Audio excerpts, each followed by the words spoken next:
ازيكم؟ اخباركم ايه؟ يا رب تكونوا كويسين. النهارده هعمل معاكم البنانا بريد بالشوكليت شيبس اللي هي كيكه الموز برقائق الشوكولاته. بصراحه انا ما كنتش بحبها خالص وعمري ما كنت باكلها، بس بنتي طلبتها مني وعملتها لها هي واصحابها، ومن كتر ما قعدوا يشعروا فيها دقتها وبصراحه غيرت رايي وحبيتها. طلعت حلوه جدا جدا. هوريكم شكلها ازاي، وكمان بصوا من جوه،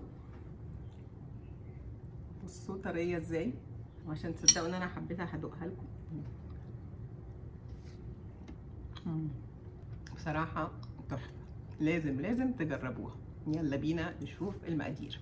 هنحتاج من 3 ل4 موزات، والمفروض يكونوا مستويين مش اخضر زي اللي انا بوريه لكم ده. هنخبز الموز في الفرن، فيا اما نفرمه وبعدين نخبزه او نخبزه صحيح وبعد كده نفرمه. نخبزه من 15 ل 20 دقيقة. 180 جرام دقيق منخول، هنضيف عليه معلقتين بيكنج باودر ومعلقة ونص بيكنج صودا ونص معلقة ملح، ونقلبهم مع بعض.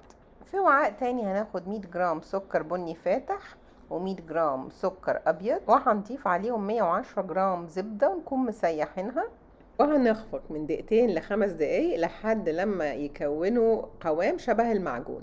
بعد كده هنضيف الموز المهروس اللي شويناه في الفرن، وهنضيف عليه معلقة فانيليا سايلة، والخطوة الجاية هنضيف بيضتين كبار، وهنخفق لغاية لما كله يندمج مع بعض.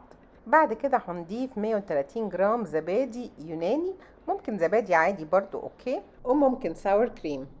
هنضيف بقى خلطة الدقيق كلها مرة واحدة، وهنطبقها على ايدنا. هنطبق بشويش من فوق لتحت زي ما عملنا مع بعض قبل كده كتير، مش هنكتر التقليب بس لغاية لما الدقيق يندمج. اخر خطوة بقى هي اضافة الشوكولاتة.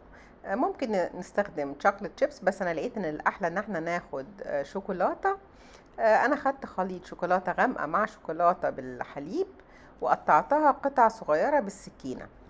عن تجربة الشوكولاتة المتقطعة بتطلع احلى من الشوكولات شيبس. برضو هنطبقها بشويش من تحت لفوق بس لغاية لما الشوكولاتة تندمج. نكون مجهزين القالب بتاعنا ودهنينه بالزبدة، واللي يحب كمان يحط ورق زبدة في القالب، بس بيحطه بطريقة بحيث ان هو يكون اعلى شوية عشان نقدر نرفع الكيكة بالقالب لما تستوي. نقطة مهمة ان احنا لما نضيف العجين لاي قالب، المفروض العجين ما يكونش اكتر من تلتين من مقاس القالب.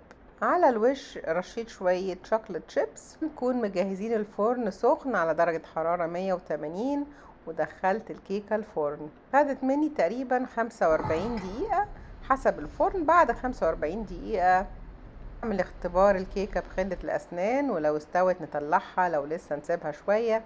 بس كده خلصت كيكة النهاردة. بجد كيكة تحفة تحفة تحفة، طعمها حلو جدا، وبألف هنا وشفا.